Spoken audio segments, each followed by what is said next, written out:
damming, none of that, right? You're not, because there's no precipitation on the roof. Yeah, like that's typically about about 1.5 to 2 million worth of business for us in the Oh winter, God. and we haven't got it 2 years in a row now. I mean, I've had winters here where I did 250, 300,000 in a month on snow removal, aerial lifts, crews, two lifts, two crews of two, and just pulling roof snow down. And Yeah, I haven't done that in forever. It feels like a lifetime ago. Yeah, I yeah, mean, there's ebbs and flows. I don't believe in the global warming thing. It can't happen that rapidly. It can happen, but I don't think that rapidly. And I just think it's cyclical, right? You have these like trends.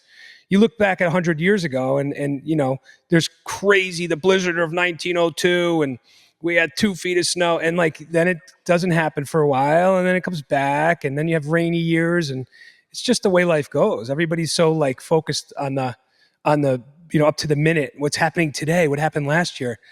I don't know. It sucks though, because you more so than me, we gear up, right? We get equipment and men, and you kind of have people on the bench ready to go, and then you can't win, right? You prepare to be the guy, and then the weather's not there. yeah. What the how Did you you see handle the it? picture on Facebook?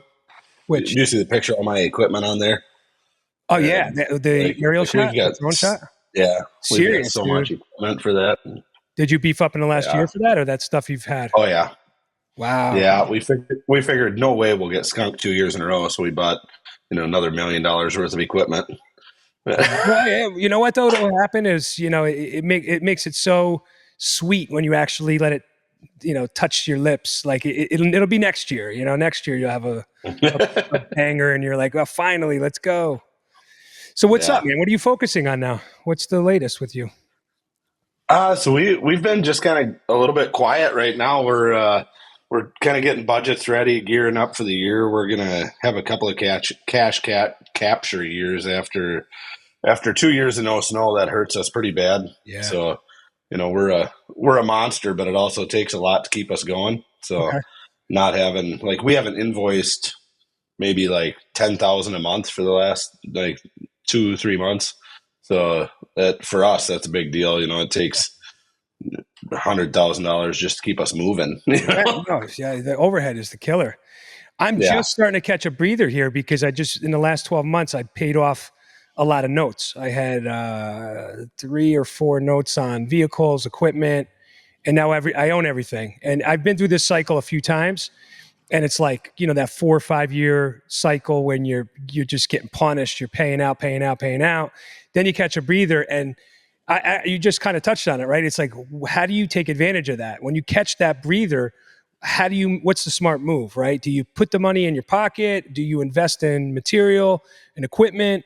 Do you stock the shelves? It's a very tricky endeavor. You have to kind of hedge your bet and maybe go two ways with it, right? Like, yeah, accumulate some stuff, but at the same time, you got to play it safe because, like you said, you go 3 months without winter weather and you're in a deficit. It sucks. Yeah. And for us, like we've built some pretty good budget plans now around it to protect us the next couple of years, but it's it's been a lot of strategy over the last month or so trying to make sure that we're set for next year because unless we get some snow, like it's really hard for us, Yeah, no doubt. or if it thaws out, right? So that's like the catch 22 for me is that if I get snow, that's great, but if I get no snow and it's cold, I can't do anything. So like Right.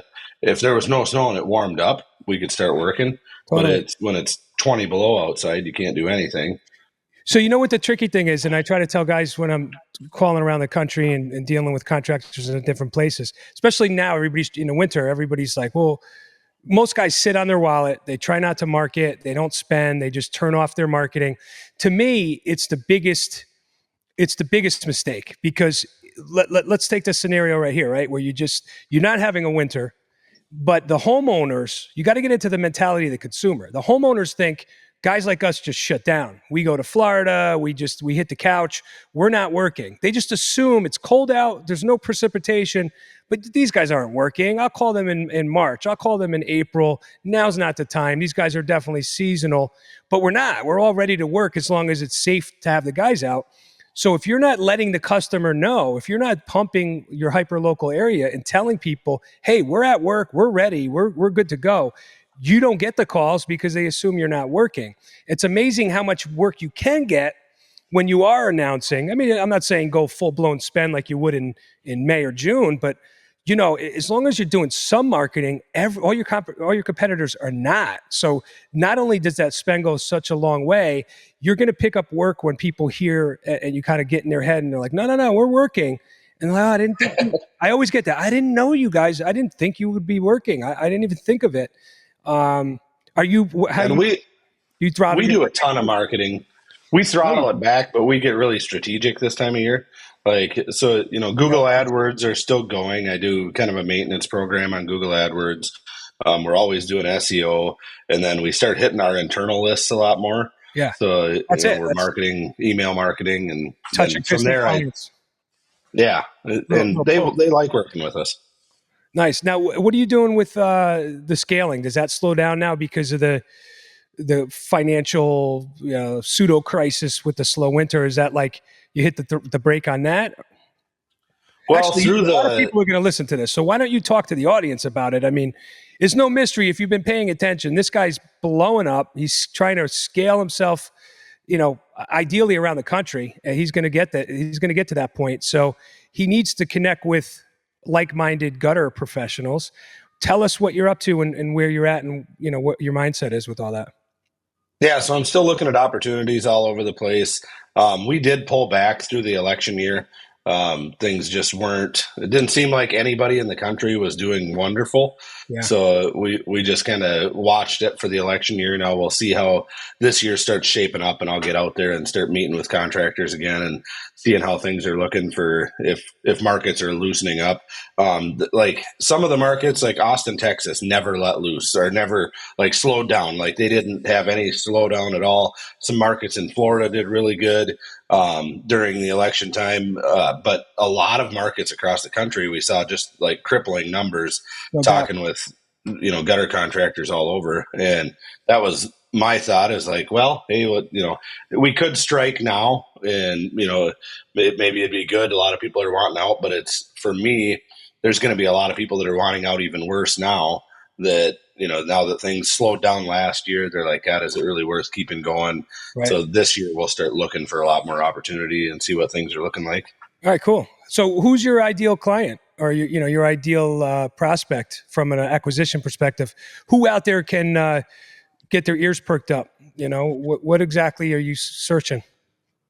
So, if we're going to do an acquisition, it's got to be something that's got, right around like that $1 million mark. That, ideal client for me is somebody that's been in business a while, has some staff, has, some people that do most of the work for them, or somebody that's got tons of market share, right? Sure. So like my buddy Ben Conowitz, and hopefully he gets to listen later, but that's, hey, Ben. He's in such a perfect scenario for him because he has so much market share. Right. So he's a great sized gutter company, staff that runs it. That would be a ideal customer. Sure. Because that one, he can be an absentee owner for the most part. Yeah, you want to keep owner in? Is that your strategy, or it's a mix?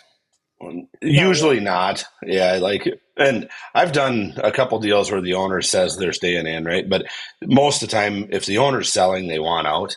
Some of these roll ups that people are trying to do where they want to leave the owner in, and they give them a shared equity. That's a different conversation because that's people that are trying to sell to private equity in a few years. Right. They're going to roll it up again in a few years and get out themselves. Yeah. Yep. So they need the 7-figure net income to be able to sell to somebody.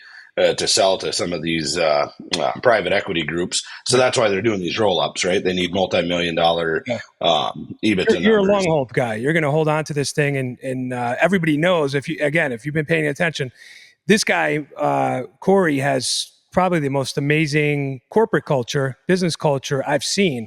It's incredible. Layers on layers on layers. He just does everything right, and he's nailing it. And so obviously you want to instill that. You want to take over the operation, retain their staff,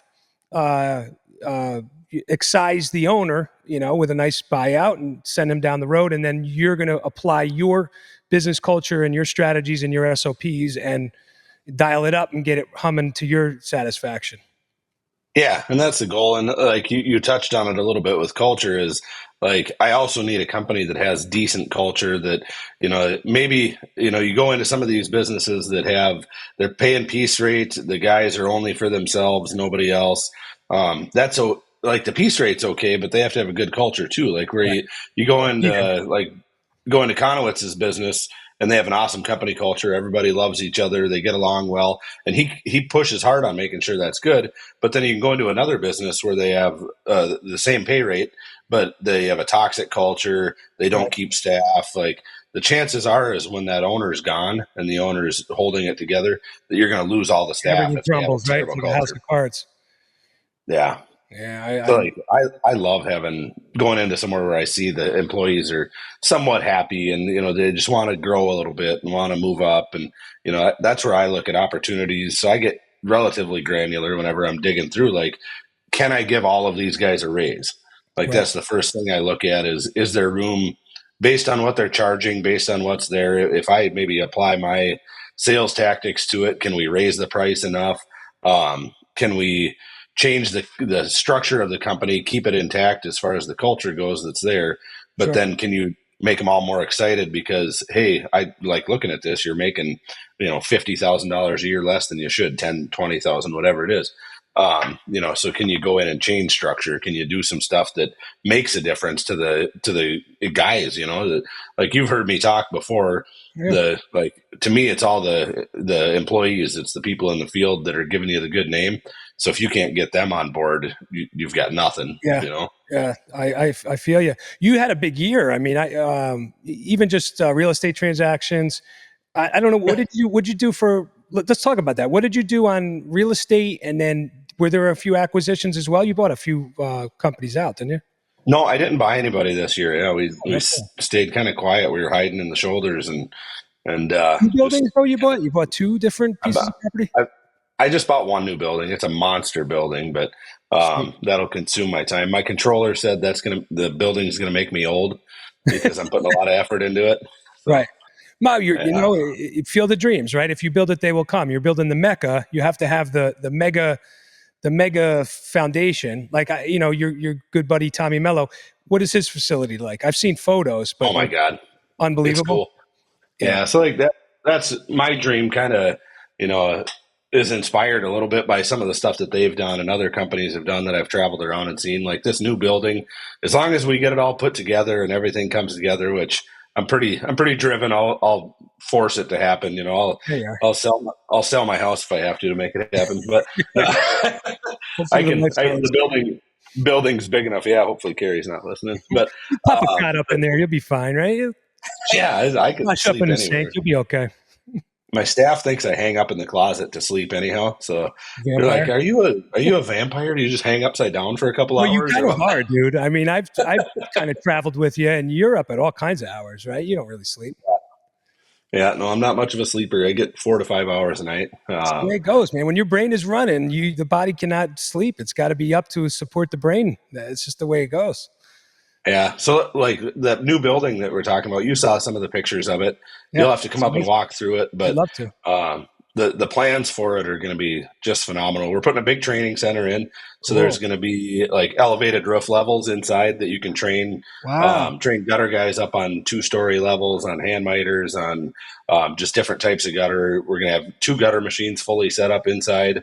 So it'll be where we can swap them out too, but we're going to build them inside of modular boxes that Wow. mimic the size of trailers. So Sure. like you can train them just like they're working in a trailer, but the Jumping sides in are and out off of of the it. box. So I can, Sick. yeah, Watch them, see what they're doing. Wow, you go yep, full efficiencies. Like it's like yeah. we're training a military squad here, right? That's my hope. Yeah. That's amazing. How many square feet do you have there? The new building's 42,000. Holy smokes! And it's next door to where you were originally, right? Or where you started. Directly out my back door. Yep. Unbelievable. And how big is that other building? 38,000. Oh man! So you are you got a foothold in the city, huh? You're Yeah. certainly well known around town. 6 acres in our industrial park. So Wow, awesome, man! it's awesome. Congratulations. That's a great win. And tell the story on that, because I kind of know it. You kind of camped out on that, right? You knew the owner, you kind of played the cards right and stayed in touch and pushed them a little bit and suggested, and then it kind of went your way. Is that the way? Yeah, so the building behind me, they were having some troubles. Like his business model wasn't really viable anymore. The cost, they were a recycling business, Okay. and Yeah, a bunch of like cans cost out there. affects everybody. So they did paper recycling and like cardboards and plastics and stuff like that. Wow. But what their business model was that they would go into, say, a grocery store or a print shop. Like a print shop would be a good example. They buy all of their waste paper. Right. So they like a print shop throws out thousands and thousands of pounds of waste paper in a year. Yep. Like if they're die cutting cards, like all the cutouts of Oh, yeah, I everything. can only imagine. So he buys it, puts it in this massive sorter, But he has to and buy it sorts. from them. He has to buy it, so he's Why? paying all these Isn't it people just for it. trash at that point? I guess there used to be a huge market for it, and there used to be a ton of money in it, It's a and there was commodity. a lot It's of actually like almost yeah, swapped for dollars. yeah. So it's got value. It's got like you can sell it. He can resell it if it's sorted down to into a refined format, Wow. right? So like It's a when they're food in these source shops, essentially. they're just throwing all this stuff. Like some of it can be mixed back into pulp paper. Pulp it and So then like, make new paper. but as we all know, the paper industry has taken a hell of a hit over the last few years. Yeah. But over the last decade, really, but a couple decades. But so he would sort all this out, right? But now with the cost of trucking, with the cost of moving all this stuff around, it became where it wasn't really feasible anymore. So he wasn't making a ton of money, and I knew that. But just watching him over there operate, I'm like, man, if I could get that building, it's perfect for me. I could still operate out of our current building, build out this new one, have the ultimate headquarters I've always dreamed of. Yeah. And the only bummer was that building went up for sale before I bought this one, like probably 10 years ago, right? Okay. And I was just starting in business, fairly new. We were 4 or 5 years old, and I looked at that building for sale. I'm like, oh man, someday I want that thing. But it was for sale for, I think it sold for like 650 or 700,000, Okay. and that would have been, I think it sold like maybe might have been 2016 or something like that, right?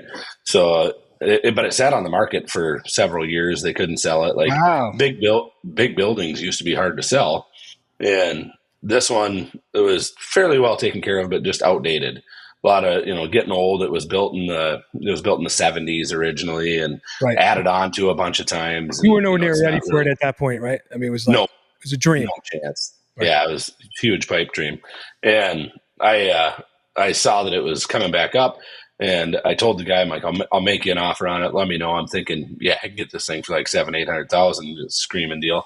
So that he calls me, he's like, it's going on the market. We're going to list it at 1.4 million. I'm like, Yeah, right. Yeah. Of course, right. It's always always out of that reach, right? Like we talked about this. I think did you do the deal when we were together in Wisconsin visiting I ABC? might have been. I think I was I working think you on were it like during that working the time. deal, or you were like you got a verbal or something. Like something big happened when we were together. Yeah, I think. When were we out in Beloit? Do you remember when that That was? was a year ago, April. It was God, like it had to have been mid-April. a. Yeah. Does that So I sound think right? I finalized the deal in like mid June or something, July. So but it took me quite a while to get it worked out. But then in the process of me making an offer to him, and I didn't pay anywhere near what they were asking, but in the process of me making the offer, getting the offer accepted, going through all the inspections, the bank foreclosed on his loan. Oh wow! So then we're middle of the whole thing. Ah, yeah, Realtors are involved. yeah. Everybody's set. And the banker comes in. They're like, we're sending this thing to foreclosure. He hasn't paid his note in a while. And I'm like, oh, man, that Sometimes that sucks. goes your way, though, right? They'll fire sale it. Yeah, so that's what I was hoping they were going to do. I'm like, I'll give you 100,000 less, but Yeah, let's the, do it. they didn't, like, because my agreed upon price was so much lower than what it appraised at. The bank was like, well, we'll just do an auction and we'll get it done ourselves. But then that locks, because that was my thought, is like, I'm like, well, screw it, I'll let it go to auction. And then my realtor, I was talking to him, my banker, like, so if they go to sheriff's auction, like it locks it up for like a year. Wow. So then it extends it out, and I'm like, oh no, that's going to be such a mess, you know. Yeah. Well, then the bank finally says they're like, we want to make the deal with you, we want to work it out. My Smart. bank's like, I'm in the middle of refinancing other stuff, working on things, and Yeah. they're like, we don't have time to make this happen. Like, so Complicated. it was like mid June when we got everything agreed on, and I closed on July 1st, Wow. and That's and quick. that was yeah. So that was the problem with my bank. They're like, we need more time. We can't get it done. So the bank that held the note on it actually called me. They're like, I tell you what, we'll finance it. We'll do whatever if you just take over the note that we currently have. Yeah. And so we ended up just transferring the loan, and it worked out great. So we were Awesome, dude. super happy with it. Closed fast. It was a whirlwind. We've put a little bit of money into it now. Like you saw the pictures of the black front on it. Yeah, it looks sick. That's all. We redid all that. Redid a bunch of the front end. Put new signs on it.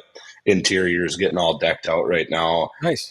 Phase, What are you doing phase at the 2 show? is the training area. Yeah, when's that going down? Sometime this year? Yeah, so I'll work on that throughout the summer. I'm hoping to open offices over there in the spring. So hopefully like April, May, sometime in there, I'll get all the offices closed out in the front, Nice. and then So what's be that? able to Just move in there. housing all the vehicles and equipment right now? Yeah, so we've got like, because I have all the indoor space, everything I own is inside right now, Okay. which is awesome in the winter in Minnesota. Oh, yeah. So all of our install trailers, like we moved them inside. We've got equipment, we've got materials, whatever, like you name it. You see a lot of guys with like pole barns and stuff around the country. You know, if you're able to get a building where you could pull your equipment in, I'm telling you, just longevity of equipment, everything just lasts so much longer. You save so much money on wear and tear. Hoses and engine hoses and parts and pieces on the vehicle just out in the elements, getting overheated in the summer and then brittle in the winter, and salt on the roads and all of that crap. It really is a good move if you have the space, but it's prohibitive in many areas. I mean, everything costs so much money Oh God. where I am. I mean, I pull in, I don't know, about 4 of my temperature sensitive vehicles and things that have water tanks on them and stuff for my drainage business. And I have to, but I pay a premium to do it. It's crazy. Yeah. You're still in the same spot? Yeah. I have a 3-year lease here. I'd love to own. The first thing I said is, let me buy it. And they were like, absolutely not. It's kind of like a legacy family hold for my landlord, where this guy's like getting ready to die and he's setting up his niece, I think, because I deal with her. She's tied into it. It's just a cash cow. They struck a very fair lease. The place I was at before was substantially bigger, so I was able to pull even more vehicles inside. And I had that training facility inside. I had a roof line at 15 feet up. So we built a few hips and valleys, and it was nice to get guys up on ladders, especially in the winter. I had guys fly in for training for gutter school. That I missed that space, but the landlord was a complete lunatic, total asshole. He screwed us. I mean, every month was some new surprise. So, gotcha. You got to pay me this. I'm like, dude, my attorney's like, this guy is just this. There's 2 ways to go about property ownership, right? It's like extract absolute value out of the tenant, abuse the tenant, make him pay for everything. And then the other way is, do some of the upkeep and maintenance yourself so that you keep the tenant happy and keep him there for a long time. This guy he must flip tenants every lease. I left, I think I've been here 14 months. He just got a tenant like 2 months ago. So he went 12 months without $6,500 a month in income. Like, Oh man. Cut your nose to spite your face, whatever, dude. See you later. I gotta keep it moving. This location though is much better for me. It's closer to my hot zone, where I do most of my work. It's closer to my house. I have a really nice office that's trimmed out. We're comfy. I could use a little more space, but I have a loft that I can build out. It foots the bill right now. It's getting it done. No complaints. Yeah. Absolutely. Let's talk politics, because you just touched on it a while ago. It was a weird year, man, wasn't it not? It was strange. And I have theories because I've been through so many presidential cycles as a business owner now. People just get frozen in fear, like deer in headlights. They just can't make decisions. They don't want to work on their house. They don't want to take on big projects, no capital improvements. They're just kind of like, I don't know what's going to happen. And I'm like, you know what's going to happen? It's the same shit every time. We're going to get a new Yeah. president, or it's going to be the same guy, and life goes on. Like, what's the fear? They're like panicked about like market crashes, and rightfully so, whatever. In my area, and I'd love to hear how it goes for you. Um, I'm a Republican. I'll put it out there. I'm a proud Republican. I'm in a blue state. Everybody here is a bleeding Democrat, but they're all but they can be because they're filthy rich, and they all play the stock market, and that is really how they make their money. They have their incredible salaries. These guys are all executives that I work for, but their slush funds are whatever they're scraping and raking off of the stock market. So it's funny how Republican moves in the last couple years. Well, when Trump was in office before, the stock market was ripping. But I have to say, it wasn't doing half bad with Biden. But I think everybody kind of waits to hope that the market does something, then they could just rake the profits out of that and then do their project. So they could afford it. They're just kind of hedging it and waiting to see if they could turn a profit and then execute. So there's like a stall. Like the last 8 months or so, work that had to get done. That's the beauty of me running a drainage operation as well. Water is like a bear, right? If you have a flood situation, it has to get done. So I'm able to capitalize on those projects. But the wants and not needs, like new rain gutters on the roof, they kind of stall and pump the brakes on them. But things are moving now. Our phones are ringing off the hook right now. Condominium complexes for gutters. We had 2 different condos call today for my rain gutter company. People are starting to move. I mean, maybe it's the fact that he's now in office and they're like breathing easier. Like, okay, we're beyond it. Regardless of the winner, it's settled. The election's over. Go time. How does it work for you over there? Yeah, it's a similar scenario, right? Like I'm in a blue state, um, but it's weird. Like Minnesota's set up, it's like most big cities that are that way, but like the Minneapolis area is all what controls the votes throughout the whole state because it's blue in the center. There's a little bit of Union blue that's up top because we have ports, so like we're on the Great Lakes, right? So the Unions kind of keep that blue up there, and then the whole rest of the state is red. Yeah. Right. So like everybody that I know is in the red zone, right? Like All everybody your out working there. class guys, right? Yeah. And that's it's good, but because all of my markets that I'm in, except for that Minneapolis market, are in those red areas, like they just stomp their feet down and they're like, well, we're waiting. We're seeing what's going to happen because I'm not going to spend any more money if Biden gets back in or whatever. And like I've said for years, I'm like, for Christ's sake, most of the problems that happen in life are your own fault. It's not the president's 100%. fault. Yeah. Like if you lose money, it was probably something you did dumb. Like if I lose money, it was probably something I did dumb. But Right. it's not like, yeah, there's some stock market stuff that can control it, but for the most part, it was just bad investments or bad decisions or whatever. So it's funny to me whenever people stop spending around an election. I've been doing this for 15 years, so I've been through a few of them. And It's human nature, right? They always do it. It's just subconscious. It's fear. The fear of yeah, the unknown. They think the whole world's going to come to an end, or the aliens are going to land and take over the planet. Like it's ridiculous fear, but it's unavoidable for a lot of folks. They just kind of lock up. yeah. So what was funny though is like you say, the blue state, and our metro areas were the ones that completely shut down. Like we dropped like the percentage of as a company we did pretty good, but our metro market went down a lot. Like the leads just started coming to a crawl. The customers weren't making decisions down there. Like our close rate suffered a little bit down there, but the leads just weren't even coming. Yeah. So That happened but across the whole country. Leads slowed down in the last 3-4 months tremendously. that was wild. I know. And I don't know if Google's controlling some more, which it probably, but I think people just like they just weren't making the decision. They're like, well, we'll see what happens later. We'll make the call later. Yep. So but We'll get through it. every I know you have the same mentality. It's like we're forever hopeful, right? We're always the optimist, the forever optimist. You wake up and you're like, well, today's the day, and we're gonna like. I'm always positive. I'm never like overwhelmed by fear. I truly believe though we're through it. The election's over. It's freaking go time, especially when the sun comes out in a couple months. Like we're gonna have a good year. I'm hopeful that that's the case. You feel the Yeah, same way or what? I do. And I feel like people are loosening up a little bit. Like we've signed a few decent sized contracts. I feel pretty good about some of the different areas that we've diversified in to protect ourselves some in the future. But really just I'm hopeful that all the leads start coming in because our close rates of everybody except for that one metro market, Yeah. we crushed it. Like our Ah, close rates were 50, yeah. 60%. And Well, the but we blue just, or red on the map doesn't lie, right? Like yeah. it's the way it goes, man. It's so funny how that works, and you get that rhythm. Now I know, like, man, I'm running 5 different businesses right now. It's bananas. I know you're into a few other things. Let's talk about barbecue, man. How's that going? Yeah. So First of all, tell us what you do because a lot of people don't know that you're into that stuff.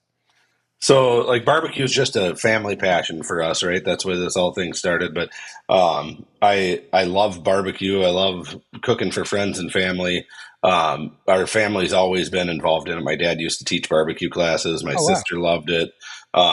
Just it's been a kind of a family thing forever, right? And 2020 was good, so we had some extra money. We started the barbecue store, and it was like that was the bell curve. It was like I should have got in about 6 months before I did huh? because everybody through 2020 like grill sales went way up, and now Oh we're yeah, on the backside of it and it's right. coming Oh down. yeah, appliances you couldn't even get, right? I mean, I know here it was Yeah, like 12-month backlog to get a grill, especially any kind of outdoor appliance. anything. You couldn't get it. So Yeah. what like get a little deeper. Like what's your product of choice? Like drop a little science on us with barbecue. So, I love cooking with real wood, but time a lot of times doesn't allow, right? So you have a pellet smoker. So I have, at one time, I had like 17 different cooking devices at my house, like Oh whether my it be a god. smoker, a grill, a flat top, a Santa Maria, whatever. Like I love cooking. I like making good looking food. Yeah. So like I'm a little bit of a foodie and enjoy cooking great food for people. It doesn't even have to be barbecue. Like I can just make good looking food. I've won food contests just for fun. Like the Yeah. one year we entered a soup contest for our gutter business, and we were up against all the top restaurants in town and beat them all. No And kidding. they're like, it's funny that like it was judge's choice and people's choice, and we beat them on judge's choice, which is good because those are the actual culinary people that are coming in That's right. to do You the could measuring on game it. on people's choice, right? Those votes are always gamed. Yeah, but that first year, like nobody came. Like they all went to all the restaurants and they see there's one gutter business that's on the strip because they come to your business and you serve them soup in this, Oh, and then you cool. turn in your entries for the soup for the judges. And we won judges that year, and then the next year we won first in judges and second in people's choice. And I'm still a firm believer that they just didn't feel they could give me both the trophies because there was for Right. me not to win People's Choice Impartial. that year. There was a line down the street. Like we went from serving like, oh god, it was like maybe 50, 80 people the one year that came to our business Yeah. to like 400 people the next year. Like they were lined up down the street to get our soup Oh my because god. they're like, how in the world did a gutter company beat the beat the restaurants? So I'm So more intrigued by the meat. Now, didn't you do like those beer festivals? Didn't you go to like Boston, like Red Hook or one of those bigger? yeah, so we travel. We travel around. I've done some contests. Now I just travel around and help out buddies of mine that are doing it because I'm not. I don't have enough time to commit to say that I'm going to do this for a full year. So it's more fun to jump in here and there. So your But local guys are all hot and heavy on it. Like it's a big thing where you are. yeah, so like one of our pro teams that we sponsor, I'll go cook with him sometimes, and he won the American Royal a few years back, American and he's Royal. That's what we were like, talking about. so we've cooked a lot of big barbecue contests. I actually, for the first time, I cooked the Royal last year. So me and Alan, store manager, went out and cooked the Royal, and it was a blast. It's something to experience. I You're mean, cooking that against like 800 teams. sounds very drinky to me. I would be, by the time that's over, I got a real nice beer buzz going on. Is that Oh yeah, that's the hobby, right? I mean, yeah. The amazing. camper smelled like beer and barbecue afterwards. That's for sure.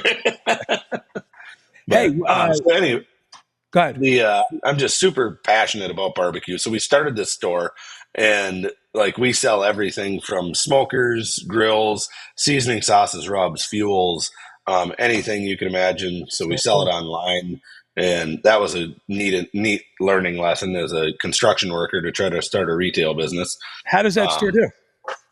it does pretty good. So it did a little over $1 million this year. Wow, Um, amazing. That is so it's amazing. a fun little hobby business. Is But the more of one it thing that mail order or brick and mostly in store. mortar? Okay, cool. So a lot of it's in store. That's something I'm trying to shift this year. So we invested pretty heavily in the website and the infrastructure to run that. Yep. We're hoping that it takes off on the online side because the problem that you're having is you're always competing against Amazon on a lot of this stuff and all the quick Sure. mail retailers. But what you don't give them as Amazon is you get no education. So like we're building out recipes for all the seasonings. We're building out tips and tricks and Smart. how to do a lot of this stuff. So you get lessons whenever you're buying from us. Awesome. And That'll all be that, available on the website too. yep, yeah. So Very that's cool. something we're Smart. growing on that side. But Very fun. How do you what have the people time for don't, this? what's that? How do you have the time for this? Obviously, you have staffers that run it, right? But and you kind of slide in and out as time allows, or Yeah, the last couple of years I've been so busy that I haven't had time to do a lot with it. Our store manager Alan is a godsend. Like he was one of my barbecue teams that we sponsored in the beginning, yep. and just joking about it one time, I'm like, "You should come run the store for me. You'd do great at it." And he's like, "Oh, ha, ha, ha, yeah." And then he was in construction too at that time. He was a road construction guy, Okay. so he was out running front end loaders and doing heavy equipment and he over the winter he got laid off, so he calls me and he's like, I'm just curious, like, is that manager thing still available? Would you be willing to sit down and talk about it? I'm like, yeah, Sweet. get in here, let's do it. And he's Very been cool. great, so Is he, that the he guy that runs it you all. did the RV traveling with? Yeah, all That's the Alan? videos in the Yeah, motorhome. Yeah. that's so funny. So funny. How about content, man? What are you doing on content these days? You still pumping? You put out some So really funny stuff, I have to tell you. we've done some really fun stuff in the last couple of years. We had a video guy in house. He doesn't work here anymore, so I'm looking for a video guy. If you want to borrow me, George, once in a while. No, sir. But George would have Everybody fun. loves George, man. Everybody wants George. Yeah, George. Yeah, we'll take the trip out there together. We'll put a bunch of content together. Absolutely. That'd be a lot of fun. Have you been up here? No, I haven't. I have, my son's 5 now, my daughter's 3, but when things were rolling out and my kids were too young, we had babies, infants, and the guilt. I couldn't leave the wife. I do enough travel as is on business, and I got to like pick and choose. But they're bigger now, so I'd love to jump out there, man. I'd love to come visit you. I mean, you visited me. We got to go the other way. Yeah, love That's right. to. I would suggest summer. I wouldn't come right now. No, I don't want to come right now. You just told me the temperature. I'm all set, man. I'm trying to stay warm over here. What about you? How was business for you this year? You've talked about me. I want to hear about you, buddy. Good. We collectively, the two businesses, I'm enjoying what I'm doing. The upside on drainage is endless. It just keeps scaling and scaling. Gutters, we continue to grow. We hover around that 2 million mark with gutters. That's where all the money's at. Yeah, no, it's profitable, and that's probably why we don't misstep and get into a scaling scenario where we build infrastructure additionally and then we incur more costs. We do have a nice sweet spot with very juicy margins on it, so that runs really well. But what we've really refined, and whether it's drainage or roofing or soft washing or lighting, whatever anybody chooses to get into, and everybody has their own preference, to synergize that client base and to be able to leverage that client base two ways so that you're not doing a whole new, brand new, full blown marketing. You could leverage and cross sell and do it nearly free. And you cross train your sales team to do this. But when it's executed on well, I mean, it's unbelievable how profitable that is and how rapidly you scale. Um, we keep talking about. I'm pushing hard on Gutter App. By the way, we oh man, I can't. Are you going to be at the show? You're I at can't GutterCon? this year. What? It Oh man. conflicted with some other stuff I got going on. Oh, I'm that's bummed out. All bad. my friends will be there. So we'll be there. Obviously, as a vendor, Gutter App is going to have its booth like it always does. I don't want to let the cat out of the bag, but the last year I've worked my tail off. It's been over 2 years now with Gutter App, and what we have in the can right now is ions ahead of where we were. So that's where I spend the majority of my time. I basically run two shifts. During the day, I'm running the drainage business, and at night we're pushing the app. But drainage, the scaling there, services really is a trick. Gutter, when they evaluate a business and when the software gets to where it needs to be, I will roll up my home improvement businesses ideally together and sell them off. I'll take a buyout. I have a lot of people knocking on doors. It's been going on for about 2 years. A lot of VC. There's a lot of private equity guys around here. Everybody sees us because we're high profile with all of our content and our marketing. So I have a lot of asks, but I'm just not quite ready yet. But with valuating a business, recurring services is really what they want to see. They want to know you touch that homeowner a couple times a year, and that keeps scaling because they don't want to be hung up on the all-star owner slash sales guy that if he's not there and we cut him out, all the big money goes away. They want to know that they just have something lock, stock, and barrel that just keeps generating and pumping that money like an ATM machine. Stormwater is amazing in that sense. Gutter, you do a really nice job on an install. Unless you're really pushing hard on marketing, they don't really need you, especially if you install a quality gutter cover during the Yeah. system install. Like they don't really, that's the whole idea, right? Like this system is, light maintenance and we installed it with a 20-year warranty. And what reason do I have to come to you other than additional services? Drainage, on the other hand, we're doing catch basin clean outs with a vacuum truck we have. We're, jetting lines that are troublesome that collect debris. We're coming out 2-3 times a year for customers. We're putting in pumps, outdoor pumps, indoor pumps. Those pumps need maintenance. There's a lot of iron ochre in the water table, and that comes up and consumes the pump pits and gets inside the pumps and gets them all gunked up. Those need cleaning and maintenance. So the recurring services on drainage it's just like, you look at the charts and it's shooting through the roof. So we're doing well. We did about 4 million this year into our last year in 2024 on home services. Very satisfied with that. Could we do better? Sure. I should be doing probably around 8 million all in, but 6 of it should be, 5 or 6 of it should be on drainage. But you see my videos, I'm putting in bigger and bigger systems, more complicated. My biggest ticket this year was on drainage was probably about 180,000. My average ticket's around 60. So, Oh wow. yeah, I got into some crazy places with it. The services though, the camera inspections, the jetting, that's easy, low hanging fruit. And you could take your rain gutter customers and easily win them over with just one simple question. As you're doing your initial quotation, or if you win the contract on the gutter install, you do the install. So when was the last time you inspected these ground drains? And they all have the same answer. Never. I never Yeah. looked at those. And then you're like, I oh, don't like well, cleaning the gutters. you should be doing that once a year. Oh, I should. Oh, well, all right. Just come in and do it, and let's establish a baseline. That's a good idea. And then boom, you have a new service. And our average ticket on a camera inspection is like $1,800. I have bigger houses here, but you're getting like close to $200 a feature, a drain. So there's money there, and it's an easy way for guys to parlay. That's why I'm bummed you're not coming to GutterCon. I'm putting on you mentioned Ben Conowitz. He's doing a 4-hour on Thursday. There's going to be an hour intermission, and then we're going to slide into a 2 hour. And I have Coltec Inc. That's the manufacturer of those big chambers that I put in the ground, those infiltrators. They're going to be there as well. And we're going to do 2 hour just crash course to get rain gutter contractors that want to start moving into drainage. It's very simple, guys. Maintenance and inspection. That's the gateway drug, right? You get into that, you're going to make good money doing it.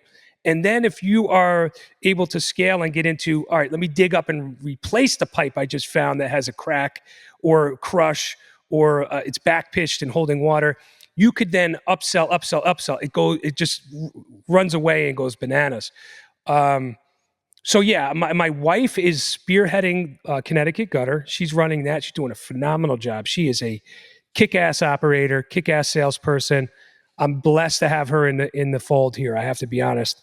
And I really don't touch much on gutter. If there's something that needs my expertise, something a little complicated, it might cross my desk. But for the most part, my staff runs the gutter operation, and I, out of passion, spend my first like 3-4 hours of the day on a job site managing drainage. And then I come into the office, George and I switch gears and we start, designing software. So that's where I'm at, man. My head is spinning. That's awesome.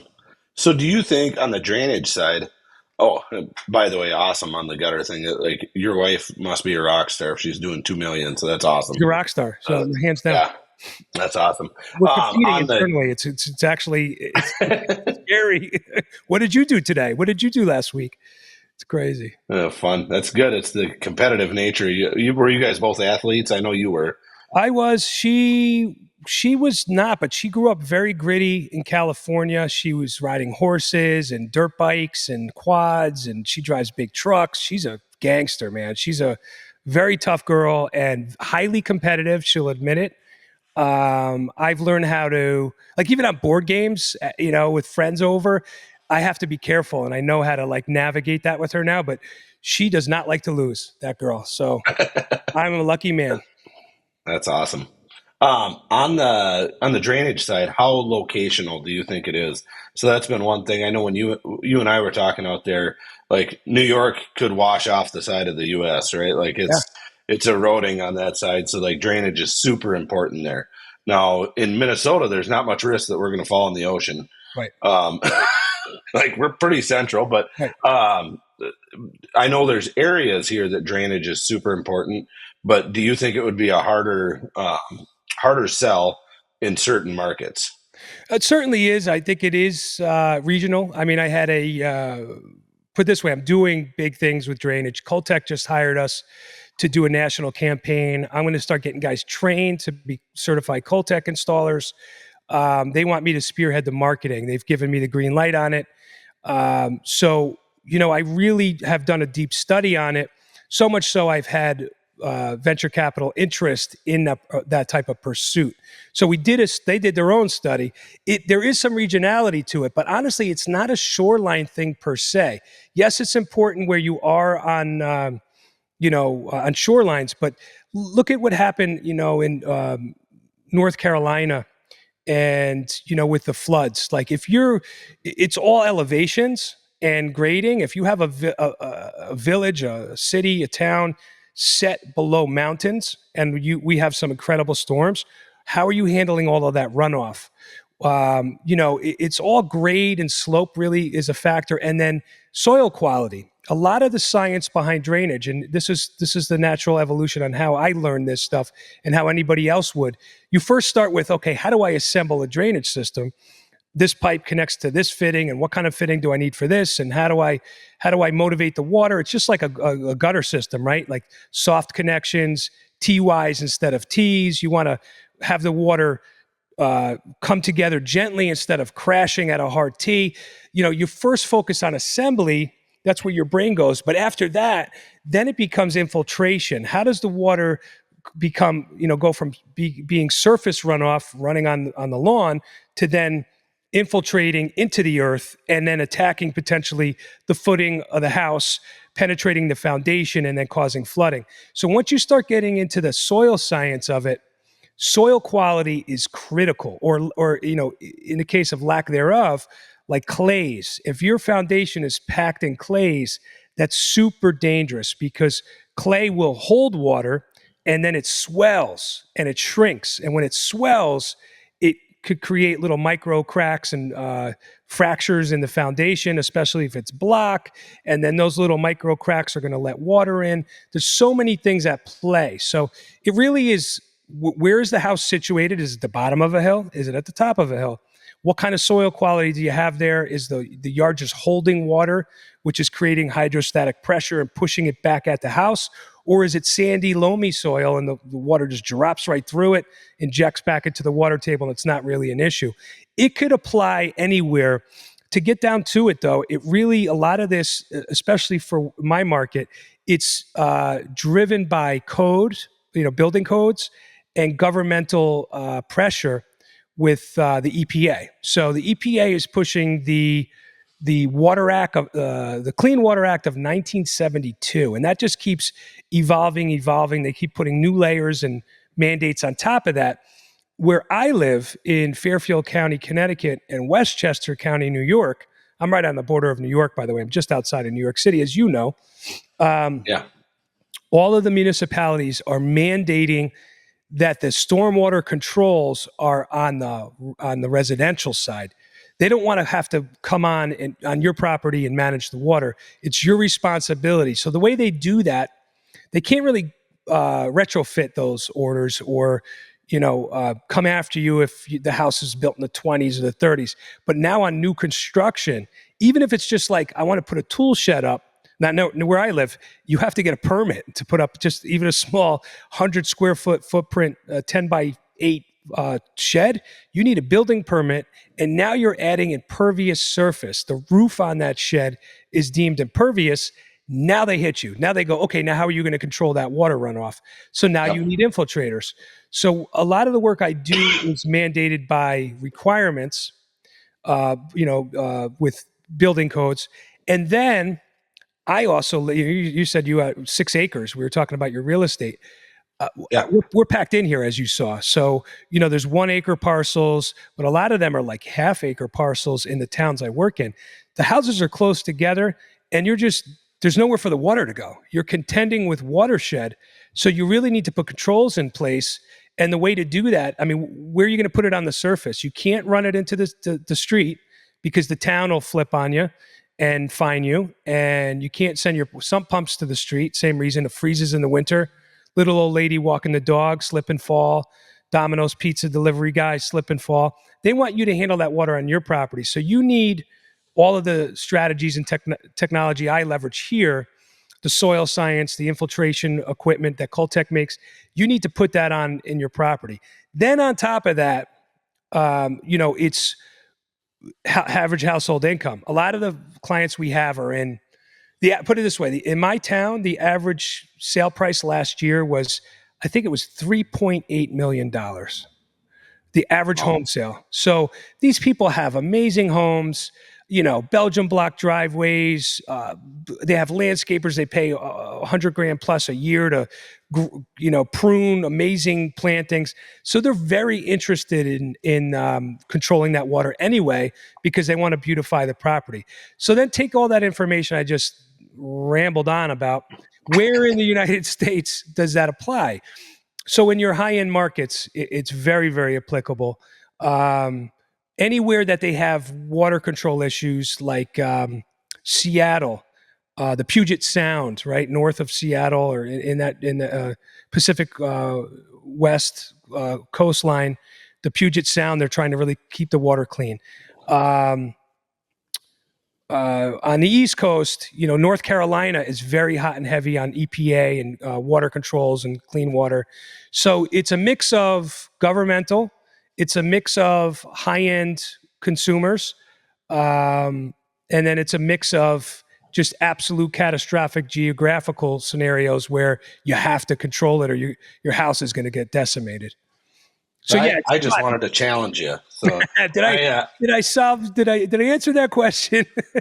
So, to your point though, it's very, up, Cory. it's in more places than people think. Minnesota is actually one of the states that's very heavily governed on. Ours is the Mississippi Headwaters Act. Yes. That they enforce where the water is going, and they show studies on how every ounce of water that's on surface water runoff is making it to the Mississippi at some point. Yeah. So it's how filtrated it is by the time it gets there, and like you've seen how dirty that river is the further you go Oh south. Like yeah. in Minnesota, Gross. it starts in Minnesota. Like we're the head, so if we take a leak in the water, it's making it to the Gulf of Mexico. Or now, is it the Gulf of Mexico or the Gulf of America? I don't know what they're Well, calling it we're now. working on it. But so like they're super regulated here, and we have so many lakes here that they regulate the water that goes in here. So I think stormwater retention and control could be a big thing here too, because they don't want it in the water at all until it's been filtrated Right. of some sort. Well, So so, our so put it this way. I think it's all trending that way. It's just, when do you want to get in the game? To me, it was, I didn't do it with gutter. I mean, I got in. Now look how evolved the gutter situation is. I could have did things 20 years ago, 21 years ago when I got into gutter that I didn't do, and I'm not disappointed. I'm doing great things here. I make a great living, but like, I'm doing things differently with drainage. I think now is the time, if you want to get ahead of it, build a brand, be the outlier, be the guy before everybody else gets into it. Now is the time. Yeah, I could agree. And are you doing any stormwater retention, or are you just doing those bottomless tanks like you have now? We do both. I mean, if the soil quality is poor, I have no choice but to detain the water. You could actually use the same chambers because the water's just not going to go anywhere. But then there are precast concrete detention vaults and stuff like that, in which case, I might have to get a permit with the town and then send the water, connect to the street, to the storm. What they want to do, and that's what these chambers, even the infiltrators, what they do, and you just nailed it, right? All of that. It's phosphorus, nitrogen, E. coli, any kind of bacteria. It could be birds sitting in the rain gutters taking a poop, or nesting material that's full of scum from squirrels or birds or whatever. Dog poop in the yard. The chemicals that we put on the lawn to beautify the lawn, to feed the lawn. All of that stuff, which the technical term is called the first flush. The first 10 to 15 minutes of a heavy rain, all the toxins on the surface of the lawn float up. Imagine oil in the street, right? Like if it starts to rain, when it first starts to rain, the runoff looks really oily and slick. That's because everything floats immediately. So all those toxins get picked up quick, and then they rush with the surface runoff. And if you have the drainage features in place, it collects all of that. It goes underground into the Coltec chambers. The Coltec chambers are surrounded by drainage stone and then a filter fabric. And the base of those stones should have 6 to 12 inches of drainage stone. So all the water drops into there. Essentially, all of the toxins get collected in that basin.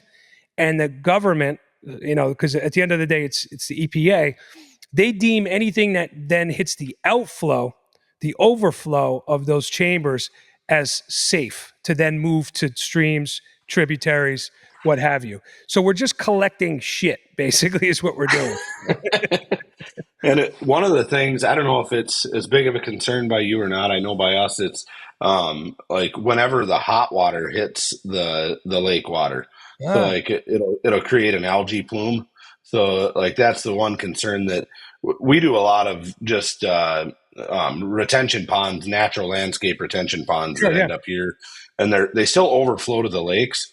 But their goal is to cool the water down, like off of a roof or off of a road or wherever it is, so that Interesting. it's cooled when it goes in. And then their filtration system on a lot of those surface level ones is like ornamental grass, or native grasses and stuff that are catching some of the debris and the oils that you're That's talking right. about.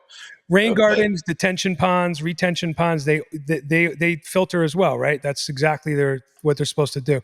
That's interesting on the temperature. How do they do that? How do they cool that water down? so it's all about like the size of the pond is how they scale it based on your square footage of the house or the road or whatever. And they figure that if it can hold enough water to hold it for it only needs to be like, I think it's like 20 minutes or a half hour of what they say during their rain. Or I'd have to look at the calculations. Every city has a different one, but we've sat through some of the planning and zoning meetings on this. Is like it needs to hold that water for so long before it runs off into the lake, so that it's cooling itself down, because that water, like, as you know, like that water could be 80, 100, Oh yeah, 110 degrees when it's it's coming off of crazy. an asphalt roof.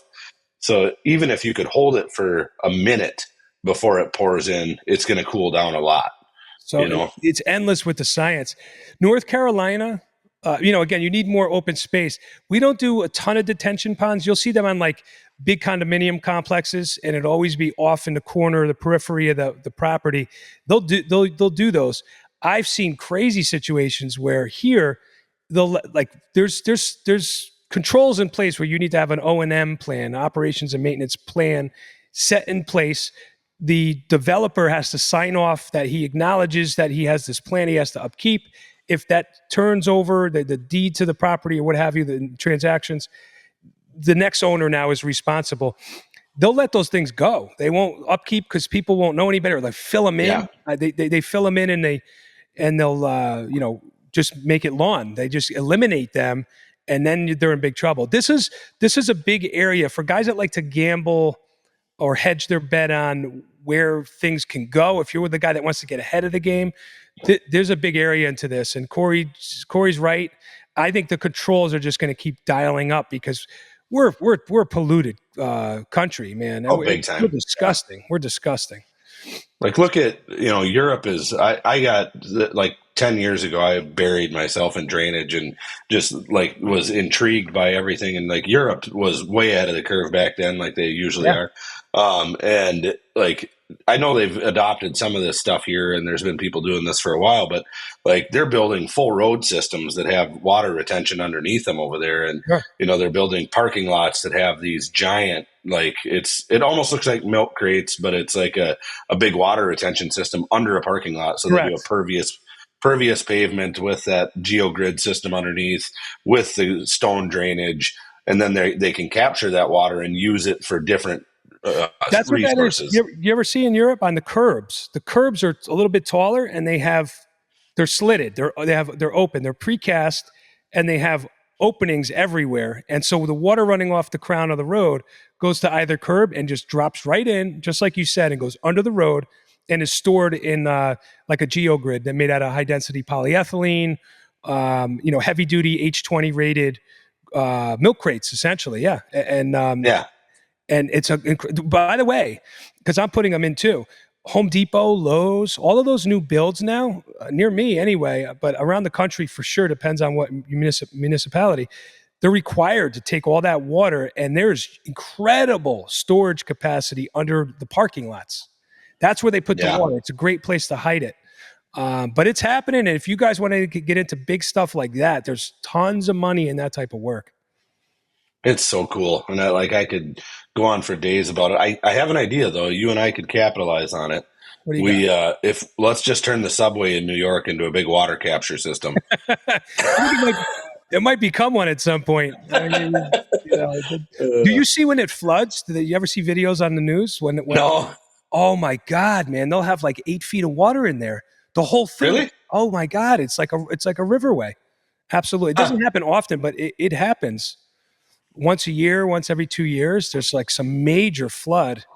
What do they Um, do with all the trash that floats out? yeah, the hypodermic needles and the bums come flowing out of there. The smell. Yeah. Yeah, the nice smells. Do you remember the smell, Cory? Oh yeah, I was just telling somebody the other day. I said New York was awesome to visit once, but I'll stay out in the suburbs or the surrounding areas from here on out. Like it was cool to experience, and I look at You ran home, man. You were like, I'm done. I'm out of I'm here. out. I'm out. I said I told my wife I would love to bring her to New York and experience some of the stuff, but I have no interest to bring my kids. No, it's scary. It's a scary place for kids. I mean, George and I actually, I'm down there a couple times a year, not a ton. Some of my best friends are down there every day for work. Work on Wall Street. George and I have been down there a couple times with the wives and kids, and we have a blast. But you got stinky Bert and Ernie. They got a switchblade underneath the costume. You just it's a sketchy, dicey place to be at, man. You don't know what's going on. It's Yeah. a scary world we live in. I mean, it's a must see, right? You got it in, but Yeah. I don't like being there per se. You know, I'm in, I'm out. You know, I'll go to a high end hotel, spend the night, have some, go to some fine dining. But I mean, people are getting shot and stabbed, uh, just total Yeah. innocence getting attacked on the street for no reason. It's crazy. How far are the Hamptons from you? Not far at all. They're as close as New York City is. It's just a little bit more slow going. You got to get down on Long Island. Okay. So yeah, I have an hour and probably an hour and a half by car on it without crazy traffic. And do you guys do any work out on that area? No, it's really time prohibitive to get out there. It takes forever. Back in the day, I mean, I've worked on islands. I've taken trucks on ferries and stuff like that, but you can't pay me enough these days. Just the headache of the logistics. By the time you get to the job, you think you charged enough, right? You're like, I killed him on this one, and then you get out there and you're like, fuck, what did I do? This was stupid. What a waste of a day, man. I got to come back here tomorrow. We couldn't finish. Shit. Yeah. Yeah. I mean, let those guys that are right there. I'll give you a perfect example. I like to get out to like Nantucket, Martha's Vineyard, Block Island. Nantucket is probably my favorite. I used to vacation there as a kid. My aunt and uncle had a house there. So all the cousins would go out when we were little. Now my buddy's in-laws have a house and they let him invite us knuckleheads out. We go twice a year and we have a boys golf weekend. And I get out there and what do? I can't even enjoy myself. I get out there, I'm walking down, all I'm doing is looking at the construction. I'm walking on construction sites, I'm talking to the guys. What do you know? And everything is, by the way, in Nantucket, very, very controlled. You could only have like, I think it's like 4 or 5 different colors of cedar siding. Has to be cedar siding. Has to be a clear or a semi-transparent stain. You know, it's very, very limited on aesthetic. Has to be a cedar roof. Has to be Yankee gutter. Has to be wooden gutter. You could have copper downspouts, but you can't have 4-inch. It has to be like 2-inch or 3-inch. It's unbelievable, the controls, but I'm mesmerized by it. And I'll tell you what, the guys on island make a killing. Like you could be if you like the island life, which by the way, it's February or not quite, but we're approaching February. It is brick. There's nothing going on that island right now. It is not cool, but it's beautiful. All the houses are gentrified and gorgeous and updated. But the work, I mean, you could, if that's your thing. I have a couple clients, some of you guys down like North Carolina, working on the islands, Myrtle Beach type of thing. You get into these little niche communities or Hilton Head Island, you know, beautiful work, and you're the guy. You know, maybe you're one of 3 contractors really pumping all the work, but you get all of it. It's kind of cool. That's awesome. I'd love to. Speaking of islands, someday I would love to open one in Hawaii. Open an island in Hawaii or open a gutter company? No, gutter company in I Hawaii. mean, there's a few of them. So, There's a couple of them that we see pop up on the groups. yeah, there's a few out there, and it's the one thing that's like the common theme out there, though, is the like how hard it is to find staff, and like a lot of the construction workers out there surf. Yeah. So if the They surf's stop at up, like noon. Yeah, it's over. nobody shows up. Yeah. Yeah. Or the best surfing's in the morning. Yeah. So, have you been to Hawaii? Yeah, yeah. Carrie and I went there once and spent a week there, and absolutely loved it. Like Isn't it just the most magical place ever? it is, and so I'll tell you the story about me going to Hawaii. Yeah. Like this is small town kid, but it's the way I am everywhere I go.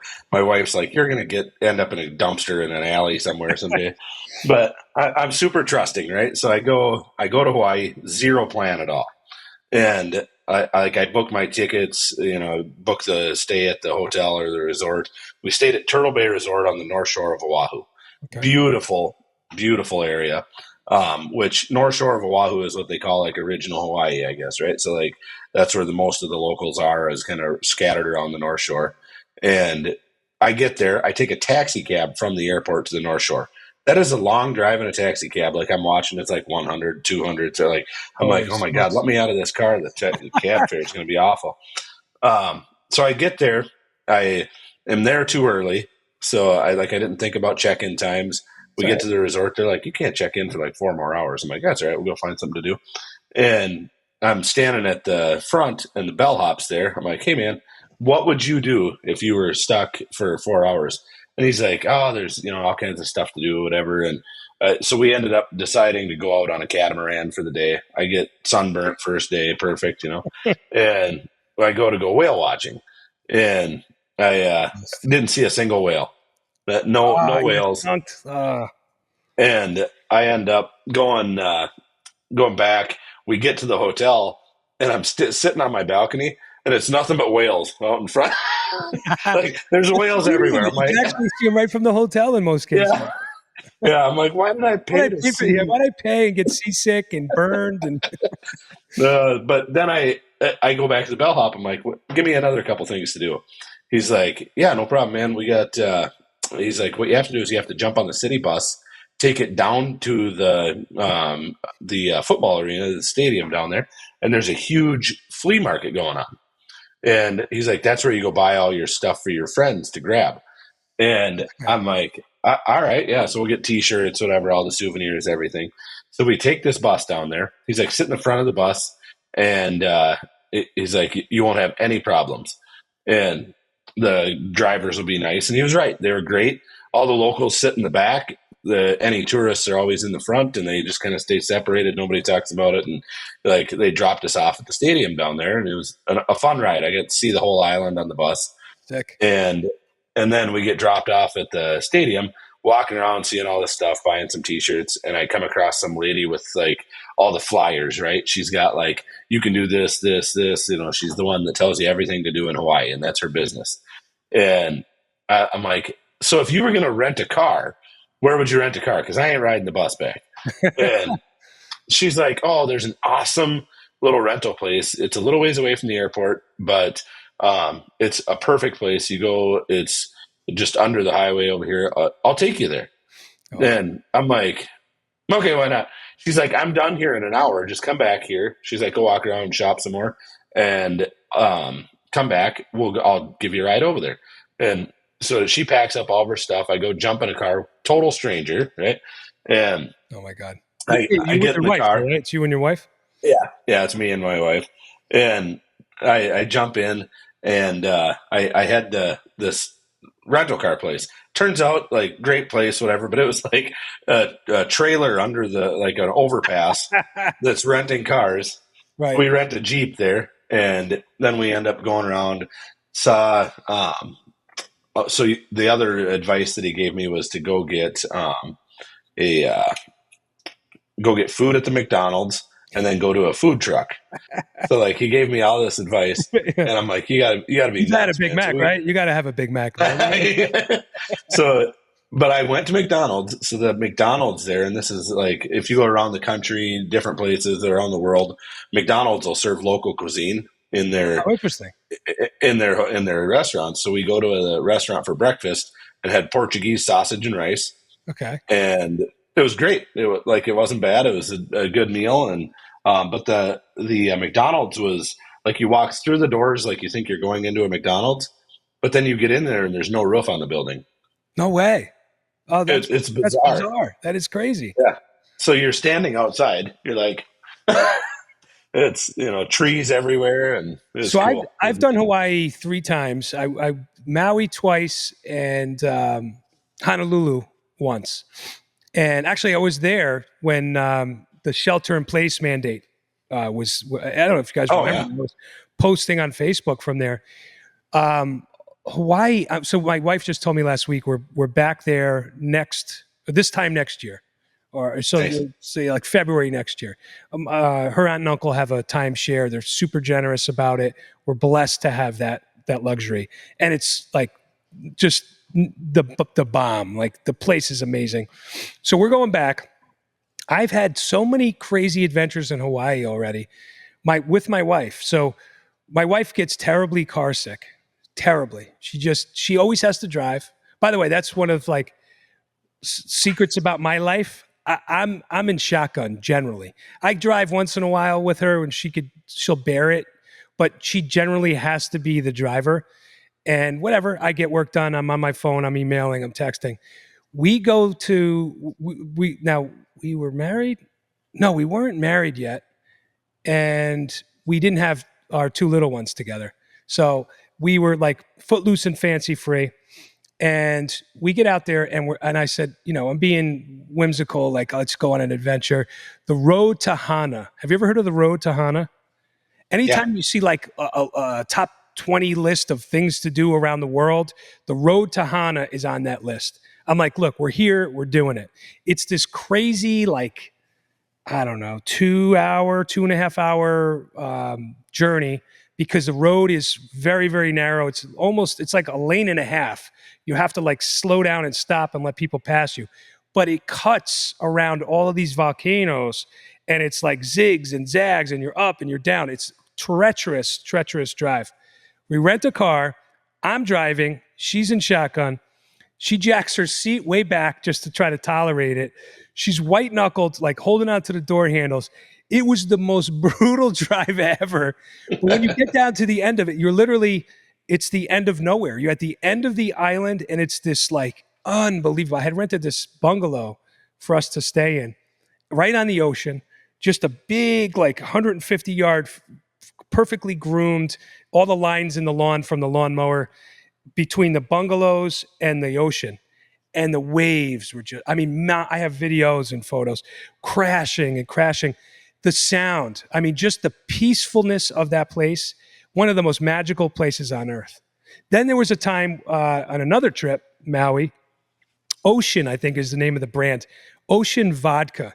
Really cool blue, clear blue glass balls, spheres. That's their bottle with the little cork on the top. It's volcanic water. That's their catch, their gimmick, that they make this vodka with, and it's at the top of a mountain. Now I played golf. It was like 82 degrees. I'm getting tons of sun. I'm in a t-shirt and shorts. Like, awesome. This is fantastic. Her aunt and uncle were with us. Let's go on this tour. We're going to go to this farm. We're going to eat goat cheese. They have a goat farm. Then we're going to go to the vodka place. We get to the vodka place. I'm in a t-shirt and shorts, ready to have some drinks. It's like 40 freaking degrees on this mountain. I mean, I literally, my nipples were like two rocks. Okay. And I could tolerate. I was like, I can't stand another second out here. This is out of control. Nonstop, like 40 knots wind blowing up your ass. I'm like, this is unbelievable.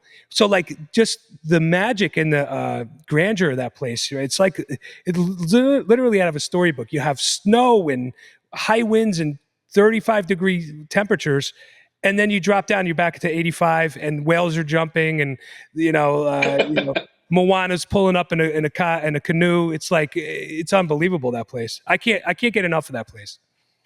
Oh man, you just said Moana. It just made me chuckle. So like, if you ever are in a bad mood, turn on the song from Moana. It's "You're Welcome." Oh, I play it. My kids rock that song, man. What are you talking about? But I They love probably my know every kids. single word. I'm playing that song in the truck on my way to work in the morning. Oh, Just, so at the very end, the rock goes, and thank you. and thank you. Me and my kids say, and thank you. We'll get into like an and thank you roll. We'll do it like, we'll say it 50 times to each other, just laughing, and then we'll leave it alone. But yeah, no, I know that song very well, my friend. Oh, and it reminds me, like, just the theme of it. Like it brings me back to Hawaii, and I like that is the one place that I would love to go every year, and I should set it aside because it is so beautiful there. It's like you're in a different paradise. So much so. In fact, I'm going to reminisce and look at my photos later when we get off this. So, something came up today. I was talking to George earlier in the office. His brother, who's down in Florida, we're in Connecticut. His brother's an entrepreneur. He's in the food services space, owns a few Subways, owns a wing place. He's been kind of tuning into what we're doing. He looks at our podcasts. Obviously, it's George's brother, so he's always interested in what we're up to. And I've met him a few times. Great guy. He, on his own, got his hands on a Tommy Mello book. So was reading that, and then circled back to us and had some questions, because we were like, well, he's like, Tommy Mello? We're like, yeah, well, once removed. Frank has met Tommy a few times, but they don't have a personal relationship, but our friend Cory does. Cory's really close with Tommy Mello.